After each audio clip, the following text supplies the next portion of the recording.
পারেন না। পিতা মাতা যদি কোনো সন্তানের প্রতি দয়া থাকে, কৃপা থাকে, তার কোনো দুর্ঘটনা হতে পারে না। পিতা মাতার যদি সন্তানের প্রতি সন্তুষ্ট থাকে, সে কোনোদিন অসুখী হতে পারে না। এটা শাস্ত্র বাক্য নিতাই গৌর হরি বল। তাই যাদের বাবা মা আছে, বাবা মাকে কোনোদিন কষ্ট দিবেন না, বাবা মাকে কোনোদিন দুঃখ দিবেন না। বাবা মা হচ্ছে জীবন্ত প্রতিমা, দেবতা। আমার গোবিন্দকে তো আমি নিজে হাতে সেবা করাতে পারি না, পারি কি?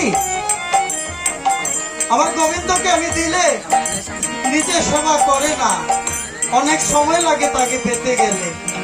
কিন্তু আপনার বাবা, আপনার মা যারা ঘরে বসে আছে, আপনি আনন্দ করে যদি একটা কিছু কিনে আনেন, আপনি নিজে হাতে যদি এই প্রতিমাকে সেবা করা, আনন্দের সহিত আপনার হাতে সেবা করবেন, তাই করবেন।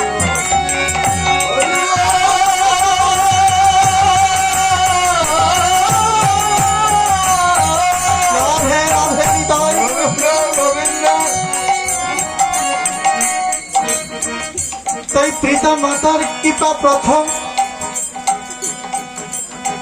তারপরে বললেন দীক্ষা গুরু।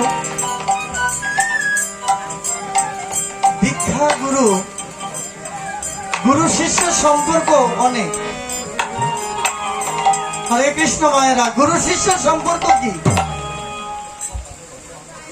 বাবা মা সন্তানকে একটা গুরুদেবের হস্তে তুলে দেয় যে গুরুদেব